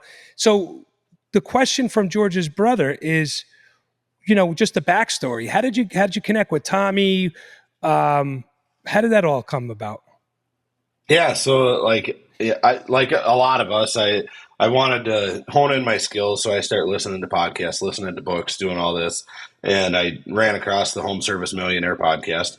So I'm listening to him on there, and I'm like, this guy seems like a good guy. I should try to meet him, right? So I shoot out an email, shoot out a phone call, shoot out a text message. Like I'm trying to get a hold of this guy. I'm leaving messages here and there, and like it goes on for a while, and I never hear anything back. I'm like, I was probably not going to hear anything, right? Typical. And I'm like, I want to set up a call with this guy. I want to get to know him. So finally, his assistant, which I think it might have actually been Bree, which is his fiance now, but his assistant reached out to me and said, "Hey, Tommy said you wanted to set something up for a meeting, so I was going to set up a 15-minute phone call for you guys so you can chat a little bit." And I'm like, awesome. Yeah, sweet. So we set up a call. I'm standing in my parking lot down in Alexandria at our other location.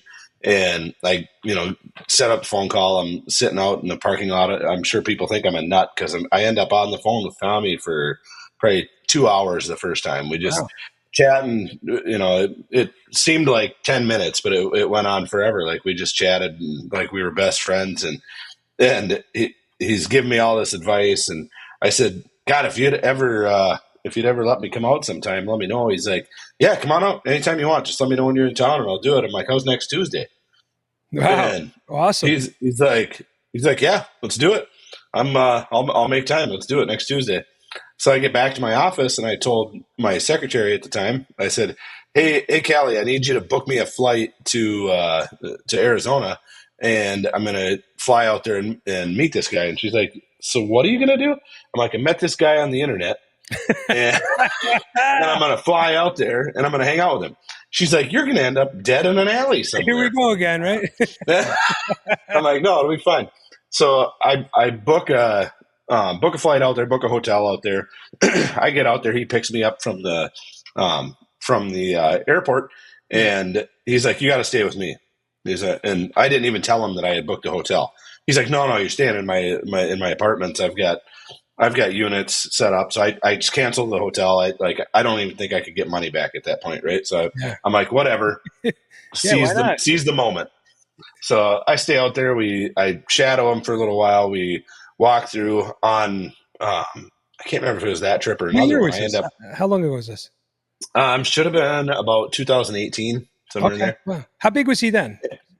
So they were doing, I think they were right around, got 100 million or something then. Oh, wow. Okay. And awesome. Maybe it might have been a little bit less. He might have been on his journey to 100 million at that point. And whenever I walked in, I said, hey, good to meet you. I'm Cory Jay. I'm the first gutter guy you're ever going to meet that's going to be bigger than you. And he's like, I like it. I like your confidence. That's and awesome. So we end up hanging out, having some drinks together or whatever. And he asked me advice on some stuff after I shadowed his business, which I thought was awesome. And if you read his first book, there's a section in there that says, don't be afraid to ask other people around you for feedback on your own business while you're growing. And he said, recently I asked a friend of mine that owns a roofing company in Minnesota, what to do. And that was my little plug in the book. Very cool. Yeah. So it's gone on. We've got to be friends, and he's super busy, so we don't chat a lot or whatever. But I actually was just out there, just recently. I know. You and I talked on the phone, and you were like, "I'm in the airport. I'm headed over to see Tommy." Just in and out. Like that's the kind of relationship you guys have, right? You're like popping in to have dinner. I don't know if you flew back that night or you spent the night and flew back the next morning or something. I was there for less than 24 hours. And hey, that's how it is with guys like that. He's moving and shaking, right? Yeah, so he's got a private chef now, which was awesome. So I flew in. We both had dinner real quick, and he put me up in his house. And awesome place, awesome hospitality. How's he doing? Great. He's looking great. He's really good. Back now. He's cut. Yeah, he's made me feel bad about myself. I'm on my fitness journey now. I've started. It's Yeah, on. you're looking good. Oh, this is nothing. I'm just getting over. My back was out, but my knees kind of healed. It's time, dude. It's time. Yeah. When's your That's time? awesome. Let's do it together. Let's go. You and Jimmy can be on the same guideline. Jimmy's at the best shape of his life right now too. I don't know if you've seen him lately. He's Zekas? looking Yeah, good. he's looking a little sleek. Yeah, Yeah, he's like a looking good. greyhound. Yeah, he. So yeah, I end up getting to meet him out there, but honestly, just like genuine friendship and genuine advice that comes from him, and it's in like 3 second intervals because he's so busy he gets distracted and has to do stuff in between. But like when I was out there this last time, super humbled and just talking about my business and what I could do to make things better, and yeah, just love it. That's It's so it's awesome. been You have really that exposure, fun. and good for you, man. You grabbed the bull by the horns, and you kind of just kicked the door in. That's the way to do it, right? I mean, such is life. You want to make something happen, you have to do it for you, and that's the way Yeah. you are, brother. You make stuff happen. Good for you. Yeah, so that was cool. But if anybody gets a chance, read his books. Oh, They're you did. awesome. It's I think he's just got two of them out now. The Home Service Millionaire and then the Elevate book. I think he might be working on a third one now. I'm not sure, but yeah, just awesome. The What does content he he do? puts out for He's free. 300 million now. How big has he gotten? I think it's like 220 million or something Yeah, right now, it's but on its way to it's three. wild Incredible. amounts of money. Yeah. But How many states yeah, is he represented in? that I'm not sure. I think it's in like the 30 or 40 range right now or something. But um, yeah, they're doing good. It's cool to see. Like I was actually with when they toured the building that they're in now. So you talk about training facilities. Oh, it's state of the I art. got to see some of his dream when it first started, and I walked through. It was a Fastenal building, the building that he's in now, Oh, wow. and I walked through it with him, and he's showing me all this stuff. That, we walked through it. The realtor and his business coach Al Levy was there with, and everybody's like, "Who the hell is this guy that's shadowing you, just wandering around with us?" And My boy. but we got to see some of the stuff, and it was cool to go see it before he bought it, and then to see it now Yeah. because it's super cool. Like the offices when you walk in, it's just a bank of offices. You wouldn't really know. Like it's kind of like all of our home service businesses. I think not a lot of people come in to see you. Right. But then if you go to the side door, they've got this beautiful showroom built out that's got all kinds of doors in it and just an awesome setup. But what's cooler is they have a classroom area that's upstairs, and then they have their in-house training set up that's got a bunch of garage door bays with like different scenarios of garage doors that you could have to install.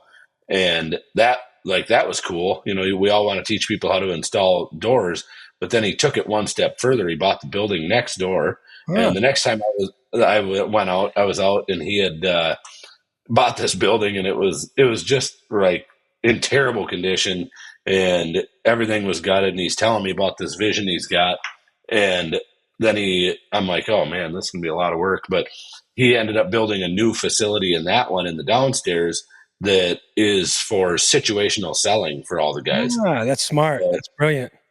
so it's so cool. You He's don't even have got to be doing doors, right? He could train any kind of salesperson at that point. It's home sales. It's the yeah. psychological techniques and strategies, right? And it's like, so the area that he's got is like different garages that you would be in. And like one's got a dirt bike in it, one's got a classic car in it, one's got, football pictures. And they teach you how to like talk about what's on the walls, like, learning how to read the situation. And Hey, it's neat. I want you to do me a solid. So Tommy and I were hanging out loosely 4 years ago in Denver at Red Rocks when we went to that show, and but there was 50 of us. I want you to reintroduce me. I want you to make a connection because even if I could pick his brain or get a little of his attention, I would love that. I don't know if you could do that for me. Yeah. Well, I barely get to talk to him anymore either. I'm excited to see he's building a new house. So he's out in Two Arizona, new right? Where's houses right now. Phoenix? Yeah, so Yeah. he's got a place just outside of Phoenix, and then he's got I think they're building a new house. God, I can't remember if it was I remember last time you were talking. Utah or something else, but He's like in an exclusive neighborhood, isn't he? He's got like NBA or pro athletes in the neighborhood. Yeah, it's a nice part of town, but the what's funny, like I think that if I could say anything about him, like I don't think he does it for him. I think it's neat for him now, but I don't think he cares Doesn't where really he care. lives. Like whenever the first time I met him, like he had a nice house in Scottsdale, but he stayed in his apartments because they were closer to his work. Right. He just And wanted to be there. Elon Musk style, right? Just trying yeah, to stay close to the factory.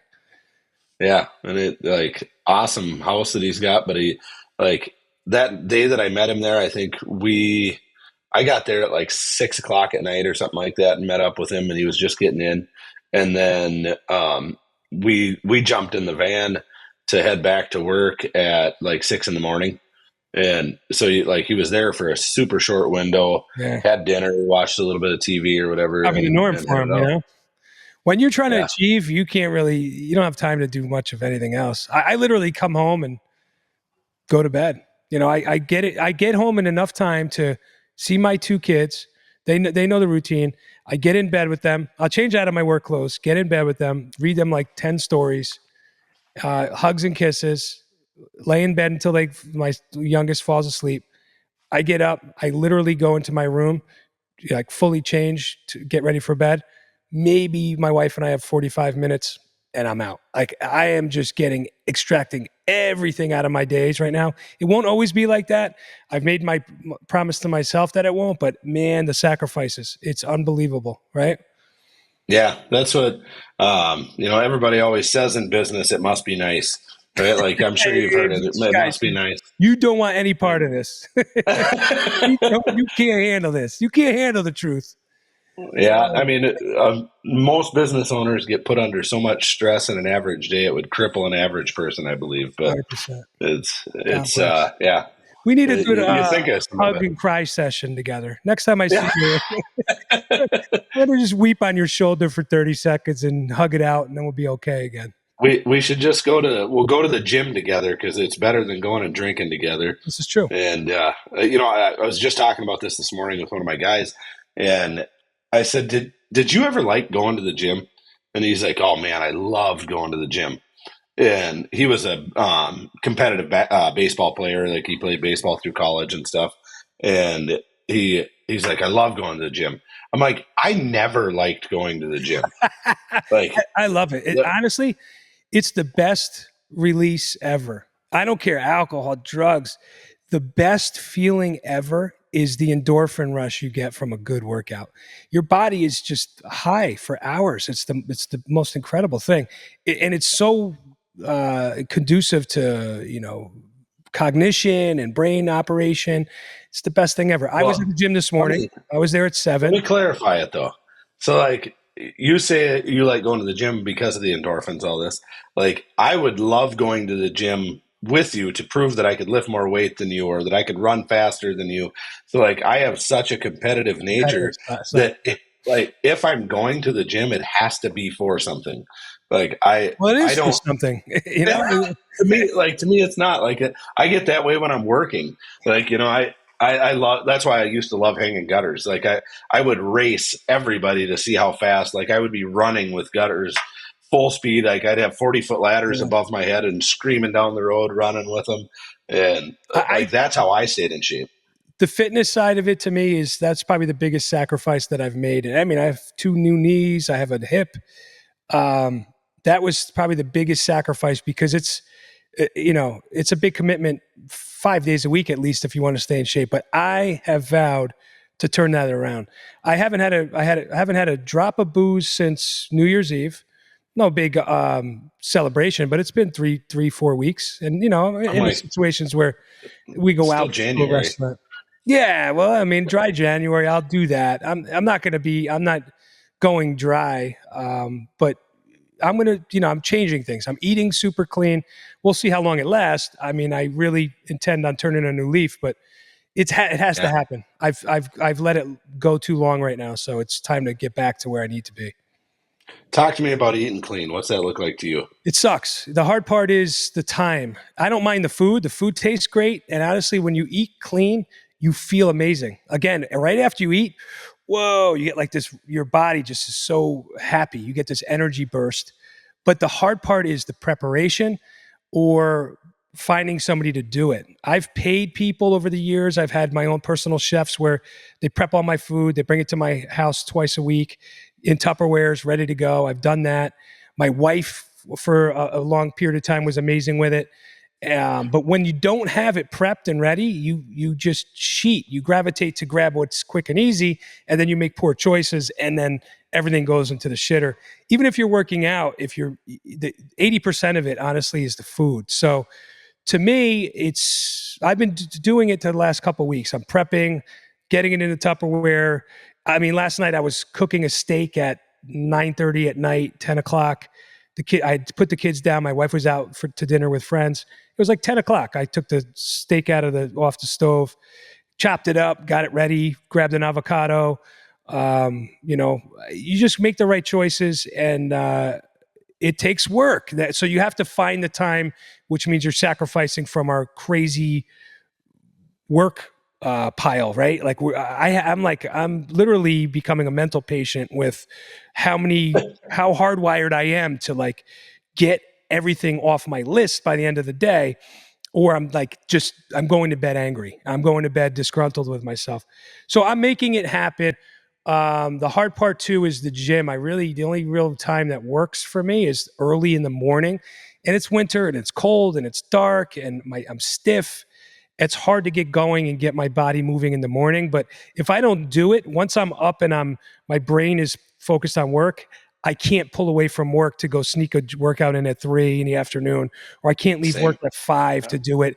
There's no way. I'm too dialed into what I'm working on. So the gym has to happen in the morning. I also use a therapist twice a week, which is he's basically a trainer. He works me out. He stretches me for like 20 minutes because I'm still healing this knee replacement. I stretch out, limber up, and then I'm in the gym, and he works my lower body twice a week. So that is like forced training on that. I had a boxing coach. I haven't seen him in 2 weeks, but my wife and I are doing that together. It's an hour a day, 6 a.m. He shows up at the house. We do an hour session with him 3 days a week. I am literally like holding back vomit with that. I mean, we have bags that hang on an I-beam in the garage, and they are on rollers. They slide in and out. And then he's got us doing calisthenics in between. And that nothing feels better than that, man. That feels good. But if I have my wife included and it's 6 a.m., the kids are still sleeping, and I'm forced to do it, I just kind of get it in. It's happening, and I can't cheat. I can't change my mind. I can't fake my way out of it. And then I find time for weights. Like this morning, I hit weights myself. I did it yesterday. I did it the day before.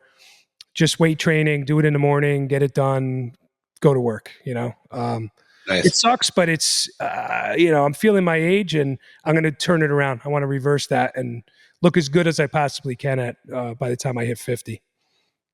I love it. Yeah, you're not 50 yet? Jeez, Frank. 48, dude, relax. I know you're not even 40 yet, right? What are you, 40, I 41? I, tur- I, tur- I just turned 40. I know. Yeah. I'm the No, old dog in the this game. Jimmy gives me a little bit of heck because he's doing a lot better than I am.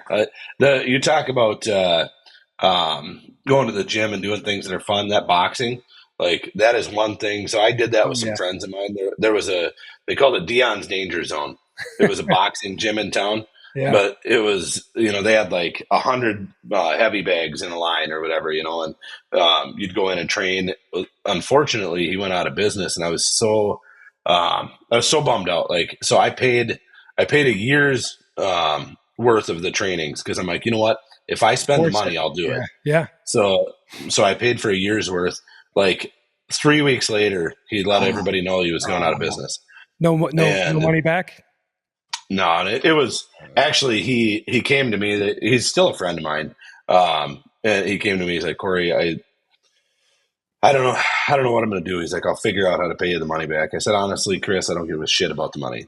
Like, I, Yeah. I'm just bummed out that you wouldn't have, like, you knew what kind of business I was in, and how much I market, and like nobody knows you're here. I wish you'd have come and talked to me, 6 months ago about this. Yeah. Like, I would have loved to have helped with marketing and helped get the word out for you, because it was the best workout ever. Oh my I God. loved it. It It rips was you up, so man. fun. Nothing rips you up like that. you're getting cardio. Your upper body just gets shredded. Your shoulders, your arms. I love it. Yeah, Core, it feels so good. really does. Yeah, Well, and good, we man. hit a Well, lot of burpees when are you gonna now. flip the switch, regardless of what it is? Uh, so, and I've just got to do something, right? So I bought a bike. I was pedaling quite a bit I've just an indoor bike that Yeah. I was pedaling every morning. I got to get back to doing that. I should start taking care of me a little bit more, right? Like Yes, you that's what they should. say, take care of Yes, you should. yourself. Yeah, I But mean, it seems selfish, but honestly, if you're doing that for you, that means you're taking care of the family because you're giving your best self to them, and every little bit. Honestly, my vision is I take care of the fitness, everything else gets aligned behind that. I'm clear headed. I'm not interested in having a drink. Maybe once a month I'll be social like that and do it. That's my intention moving forward until I just everything aligns. You feel good at work. You feel accomplished immediately right out of the gates for that day. You got the workout in. Like, hey man, I already jumped a huge hurdle today. I'm feeling stoked about it, and everything else is easy thereafter for the rest of the day. Work is just work. yeah, We're already robots on that, right? We know how to grind this out all day long. I don't carry that guilt with me that I didn't do it. I hate that feeling. I go to bed and I feel like a fat whale, and I'm like, fuck. What did I do, man? Come on, another day I didn't do it. I just feel like shit about myself. yeah. I'm the new building's getting a gym put in, so I've got the bathrooms all done and the locker room done, and then it's part of the phase two build out where the gym goes. But we're actually going to hang curtains around it for now and set the gym equipment up in about a Dude, week. call that guy Chris and say, get your ass back here. You owe me a little bit. Work me out every once Yeah, in a while. Hang a heavy bag he in. would. What's funny is now, like it comes full circle. I work with him on other stuff now. He does underground and trenching and stuff for another Oh, company, but he cool. still coaches some of the boxing classes at a gym in town. And his shop is next door to my shop now. Oh, cool. So Oh, there you go. You're he'd right probably there. come right over. I mean, a couple days, 2 days a week, maybe whatever he could give you, that would be a good start. And then maybe you take it somewhere else and don't feel like you're burning him. But you paid, man. I mean, maybe there's a barter at this point where you could help with marketing, or if he's working for somebody else, I guess it doesn't matter. Yeah, he's working for somebody else now, but he's a truly good person, and I was so bummed out for him. But yeah, boxing is phenomenal. That's something that is a goal of mine in the new year is to bring fitness back to being a priority. But I'm so competitive; it has to be for something, Yeah, And I yeah. know it's me, and I just have to get that mindset. Well, But I look at old photos, of me in my 30s, and I'm just like, damn. I'm tempted to post those up to just make myself look like a loser if I don't, reestablish myself. Honestly, I'm sick of this, and you can't have it all, but yeah, you can, right? Like I'm doing stuff with business. I sacrificed. Now it's time to kind of give back a little bit, but it doesn't mean the show doesn't continue to go on. It's just a little realignment, is all. Well, let's do it in yeah, tandem, dude. I'd like when you get on the track and you're on the journey. Let's go. I'll push you. You push me. We'll hold each other to it. yeah. I think if we could all have accountability partners and stuff, we'd all Yeah, do a lot better. that's it. That's it. You can come up here and use the gym. I'd love to. I'd love to. Ben, I mean, I know Ben was doing that weight loss thing. Um, did he engage? Is he ripping He's that done up? it a few times, yeah, and Does he it every year, right? goes in cycles for him, and he loses a little bit of weight, and he has a lot of fun doing it. He does it like as a fundraiser and stuff, where you can He's make a little awesome. bit of He's a money. lunatic. But He's so funny, that kid. yeah, he's got a great woman in his life now. I'm so excited for him. You could So tell he's so happy, man. It's all over his face. I love it. yeah, Well, I was actually I think we talked about it when I was out there, but he was with somebody that he wasn't that happy with before. I've got friends of mine that like I went to lunch with a friend of mine the other day, and it's always comes down to like, oh my, I just can't stand my wife, and I hate all that. this, and I'm like, I don't know how in the world anybody can make it in business or make it in life without a wife that supports them. Like my wife is such a rock star for me. Like it doesn't matter. Like when they said for richer or poorer or better or worse, my wife meant it. Yeah. Like she's been with me through everything, and she's like my rock on stuff. Like I don't They know how people do it say without like, that. well, behind every amazing guy is a more amazing woman.